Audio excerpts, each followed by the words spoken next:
بسم اللہ الرحمن الرحیم۔ شروع اللہ کے پاک نام سے جو بڑا مہربان نہایت رحم والا ہے۔ میرا بیٹا بیمار نہیں تھا بلکہ اس کی ستیلی ماں جیسے ہی میں بغیر آواز کیے گھر میں داخل ہوا میرے پیروں تلے سے زمین نکل گئی۔ مجھے اپنی آنکھوں پر یقین نہیں آ رہا تھا اور نہ اپنی سماعتوں پر یقین آ رہا تھا۔ وہ لوگ مجھے نہیں دیکھ رہے تھے، میرے آنے سے وہ انجان تھے۔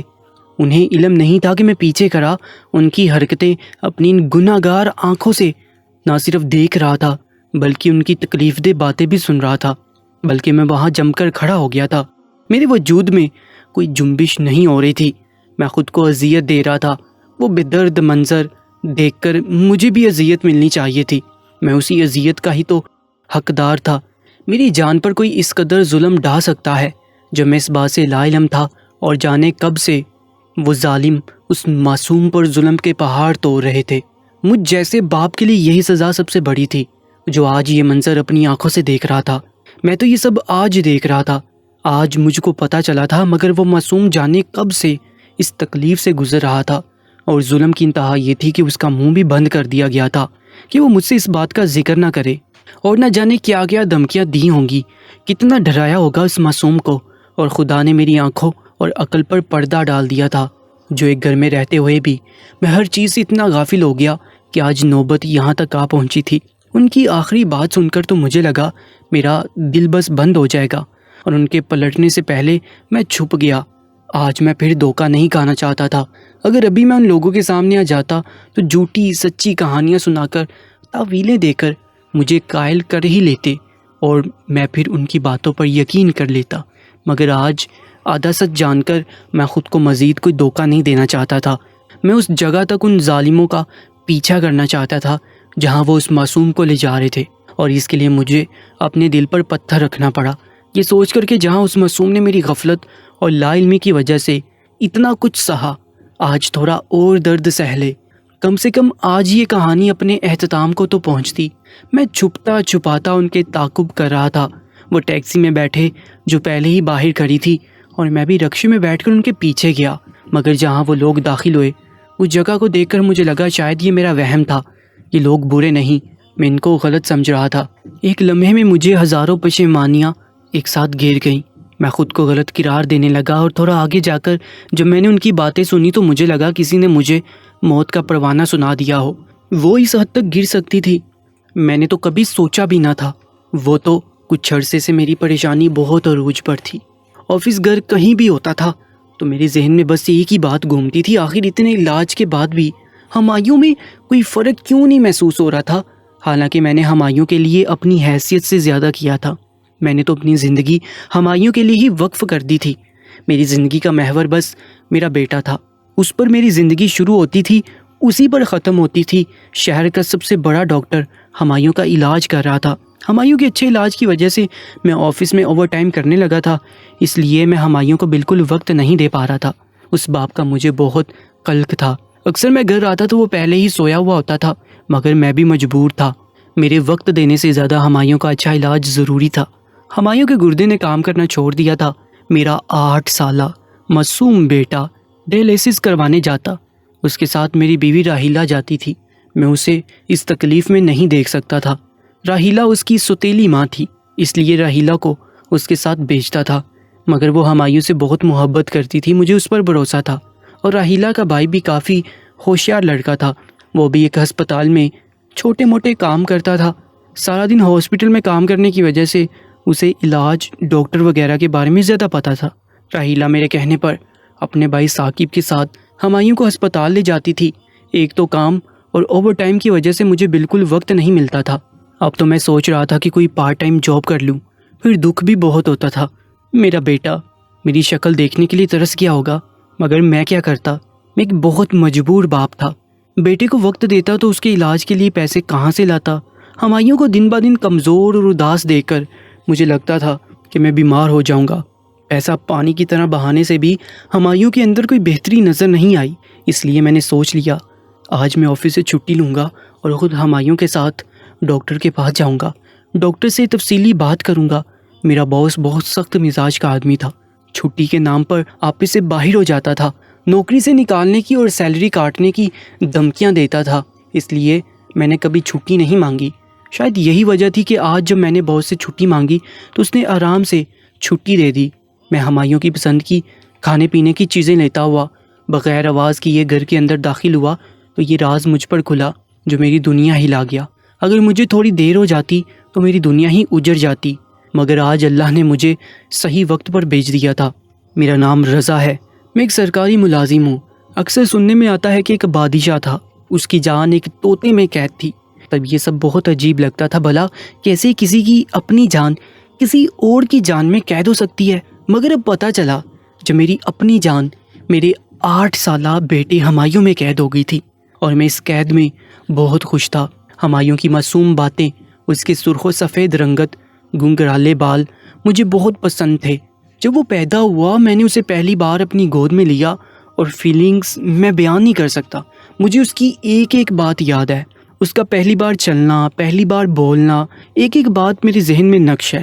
میری اور میرب کی پسند کی شادی تھی، ہم ایک دوسرے سے بہت محبت کرتے تھے اور ہمارے گھر والوں کو بھی ہمارے رشتے پر کوئی اعتراض نہیں تھا۔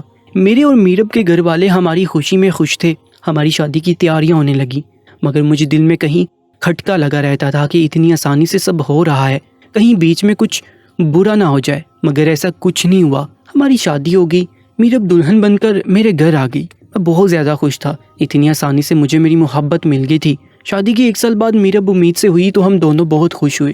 اس 1 سال میں میری محبت میں کوئی کمی نہیں آئی تھی، بلکہ میری محبت میرب سے اور گہری ہوتی چلی گئی۔ میرب تھی ہی اتنی پیاری، چاہے جانے کے قابل، سب اچھا چل رہا تھا۔ میرا اپنا گھر تھا، نوکری تھی، گھر میں محبت کرنے والی وفاشار بیوی تھی، اور دل میں ننھے مہمان کے آنے کی خوشی تھی۔ ہمایوں پیدا ہوا تو ہماری دنیا مکمل ہو گئی تھی۔ وقت کا پتہ نہیں چلا، ہمایوں 1 سال کا ہو گیا۔ گھر میں اس کی کلکاریاں گونجتی تھیں، ہم ہمایوں کو پیار سے ہومی بولتے تھے۔ ہماری ہر بات ہومی سے شروع ہو کر اس پر ختم ہو جاتی تھی۔ جو بھی مجھے اور میرب کو دیکھتا تھا رشک کرتا تھا کہ عمر نے میرب کو اتنا خوش رکھا ہوا ہے، مگر کوئی نہیں جانتا تھا اس میں کمال میرا نہیں تھا، میرب کا تھا۔ میرب جیسی بیویاں خدا کی طرف سے انعام ہوتی ہیں۔ میرب بہت نیک و پارسا لڑکی تھی، ہر بات میں ہر حال میں خوش رہتی تھی، کبھی کوئی شکایت نہیں کرتی تھی، ہمیشہ میرا استقبال مسکراہٹ سے کرتی تھی۔ شاید یہی وجہ تھی جو وہ اس دنیا سے جلدی چلی گئی۔ بچپن سے سنتے آئے ہیں کہ اچھے لوگ جلدی چلے جاتے ہیں۔ میرب کے جانے کے بعد مجھ پر یہ راز کھلا۔ میرب بہت اچھی تھی، اس لیے جلدی مجھے چھوڑ کر چلی گئی۔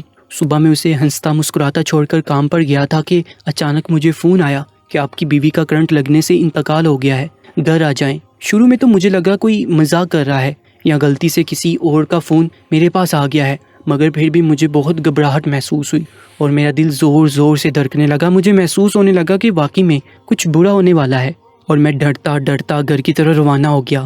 جیسے ہی گھر پہنچا تو گھر کے باہر کھڑے رش کو دیکھ کر مجھے کسی انہونی کا احساس ہوا۔ میں لوگوں کے ہجوم کو ہٹاتا ہوا گرتا پڑتا اندر کی طرف بڑھا تو میرے گھر والے وہاں موجود تھے اور زاروں کی تار رو رہے تھے۔ چارپائی پر سفید کپڑے سے ڈھکا وجود موجود تھا۔ میں ڈرتے ڈرتے آگے بڑھا، کانپتے ہاتھوں سے کپڑا ہٹایا تو میری چیخ نکل گئی۔ وہ کوئی اور نہیں میرب تھی، بے جان وجود کے ساتھ پڑی تھی۔ اس کا گورا رنگ ایک دم سفید ہو چکا تھا، اس کے ہر وقت مسکراتے ہونٹ خاموش ہو گئے تھے۔ میری آنکھوں کے آگے اندھیرا چھا گیا تھا، میں ایک دم پاگل ہو گیا، چیخنے لگا، چلانے لگا۔ امی اور میری بہنیں مجھے پکڑ رہی تھیں، میں پاگل ہو رہا تھا۔ میری ٹھیک ٹھاک بیوی کو اچانک سے کیا ہو گیا تھا، میں چلا کر ایک ایک سے پوچھ رہا تھا۔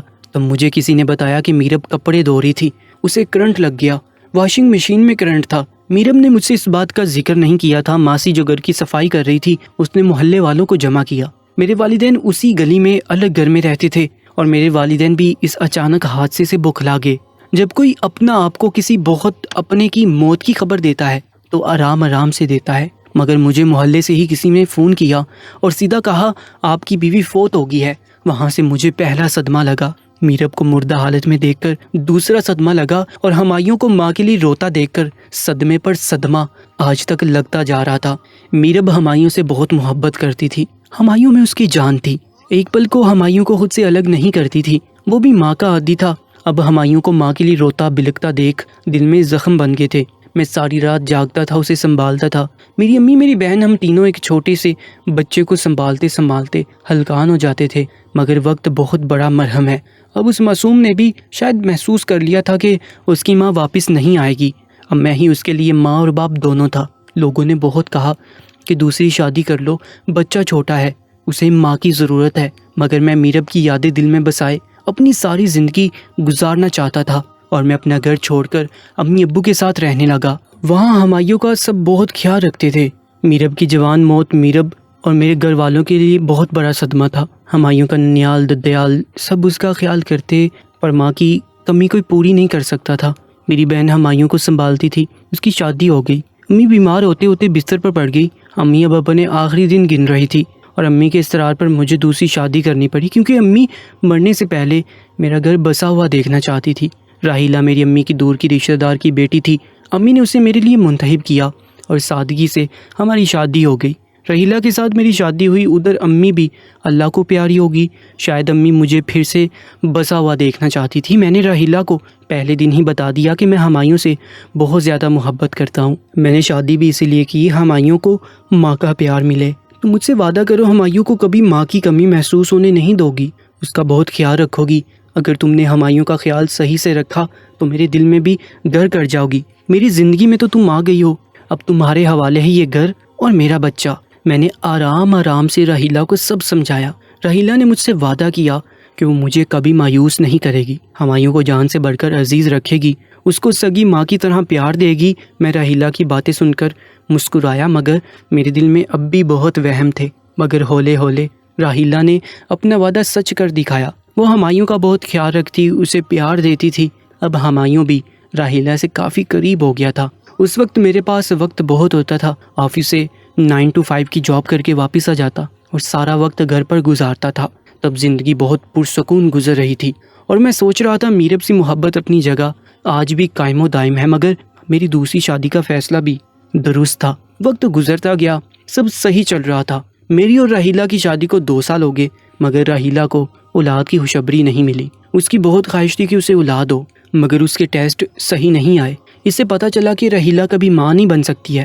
تب وہ بہت اداس ہوئی، روتی رہتی تھی۔ میں اسے حوصلہ دیتا تھا کہ ہمایوں ہے نا میرا اور تمہارا بیٹا، تم کیوں اداس ہوتی ہو؟ تب وہ چپ کر جاتی تھی۔ اس واقعے کے بعد میں نے تھوڑا محسوس کیا کہ راحیلہ ہمایوں سے بھی تھوڑا کھینچی رہتی تھی۔ مجھے لگا ابھی وہ بہت پریشان ہے، ہولے ہولے ٹھیک ہو جائے گی۔ مگر سچ کہوں تو ہمایوں کی محبت میں میں بالکل اندھا ہو گیا تھا۔ مجھے اندر ہی اندر بہت ڈر لگتا تھا کہ اگر راحیلہ کو اپنی اولاد ہوئی تو وہ ہمایوں کو پیار اور توجہ نہیں دے پائے گی۔ مگر میں نے ایسا کبھی نہیں چاہا تھا کہ راحیلہ کو اولاد نہ ہو۔ اولاد تو ہر عورت کا حق ہوتی ہے۔ تو بھی میرا ٹرانسفر دوسرے شہر ہو گیا۔ یہاں ہمایوں کے ننیال والے بھی نہیں تھے۔ میری بہن بھائی دوسرے شہر تھے۔ راحیلہ کا بھائی اسی شہر میں اکیلا رہتا تھا۔ پھر راحیلہ کا بھائی ثاقب بھی ہمارے ساتھ رہنے لگا۔ راحیلہ نے مجھے کہا کہ ثاقب کو یہاں رہنے کی اجازت دے دے، تو میں بھی فوراً راضی ہو گیا، کیونکہ کبھی کبھی مجھے آفس سے دیر ہو جاتی تھی تو تسلی رہتی کہ پیچھے ثاقب گھر پر ہے۔ اب میں سوچ رہا ہوں تو سارا بگاڑ یہاں سے پیدا ہوا جب ثاقب میرے گھر رہنے آیا۔ اب ہمایوں 8 سال کا ہو گیا تھا، مگر اچانک وہ بیمار رہنے لگا۔ میں اسے ڈاکٹر کے پاس لے گیا، کچھ ٹیسٹ وغیرہ کروائے تو پتہ چلا اس کے گردے میں کچرا آ گیا ہے اور انفیکشن ہو گیا ہے۔ میں بہت پریشان ہو گیا تھا۔ میں نے اپنے ہاتھ پاؤں چھوڑ دیے۔ تب ثاقب نے ہمت کی اور ہمایوں کو ایڈمٹ کروایا۔ کچھ دن تک وہ ہسپتال میں تھا۔ صبح میں آفس جاتا تو ثاقب ہمایوں کے ساتھ ہوتا تھا۔ اب مجھے صحیح معنوں میں ثاقب کی بھی قدر ہونے لگی تھی۔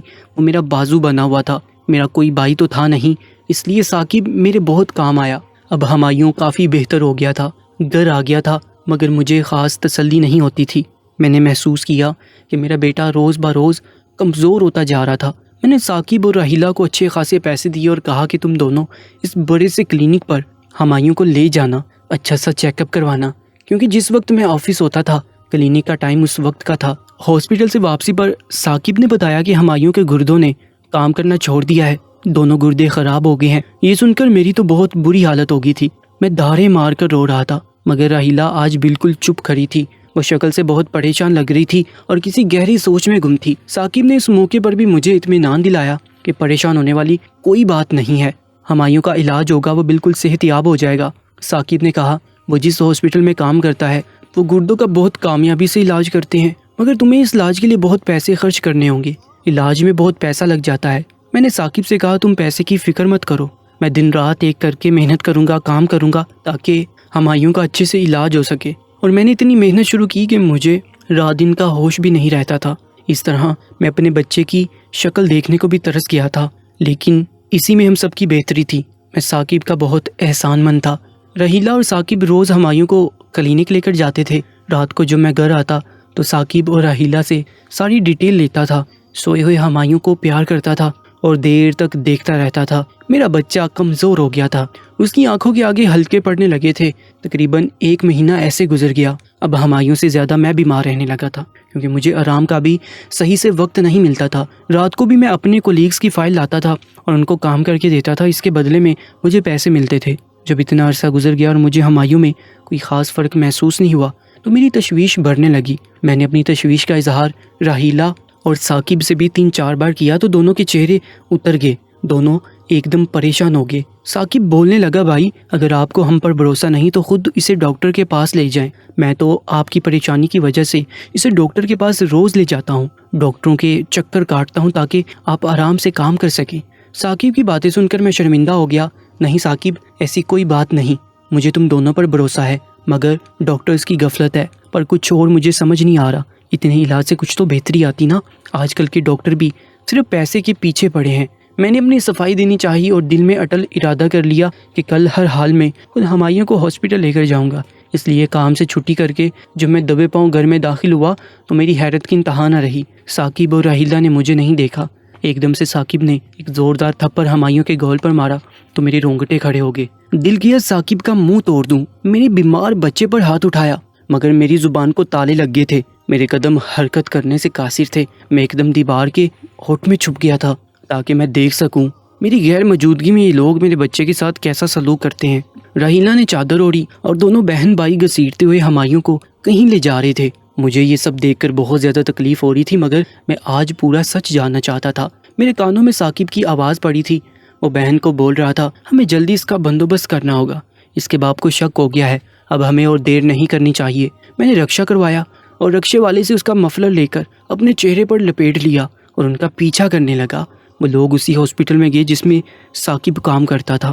میں بھی اندر گیا اور تھوڑا دور ہو کر ان کی باتیں سننے لگا۔ ان کی باتیں سن کر میرے قدموں تلے سے زمین نکل گئی، میرا سارا وجود زلزلوں کی زد میں آ گیا تھا، مجھے سب کچھ ہلتا ہوا محسوس ہو رہا تھا۔ ثاقب اور رحیلہ میرے بیٹے کا گردہ بیچنا چاہتے تھے، اس لیے وہ اسے یہاں لاتے تھے۔ وہ لوگ میرے بیٹے کا علاج نہیں کر رہے تھے، بلکہ وہ ظالم لوگ تو میرا معصوم بیٹے کا گردہ بیچ کر پیسے وصول کر کے فرار ہونا چاہتے تھے۔ یہ بات مجھ پر قیامت بن کر ٹوٹی تھی۔ کل کا دن انہوں نے فائنل کر دیا تھا۔ رحیلہ نے ڈاکٹر سے کہا تھا کہ ہمایوں اس کا اپنا بیٹا ہے اور وہ لوگ خود گردہ بیچنا چاہتے ہیں۔ ایک امیر بچے کے والدین کو اپنے بیٹے کے لیے کڈنی چاہیے تھی، اس بچے کے دونوں کڈنی فیل ہو گئے تھے، اب اس کا ٹرانسپلانٹ ہونا تھا، اور بدلے میں ثاقب اور رحیلہ کو وہ لوگ ایک بھاری بھرکم رقم دے رہے تھے۔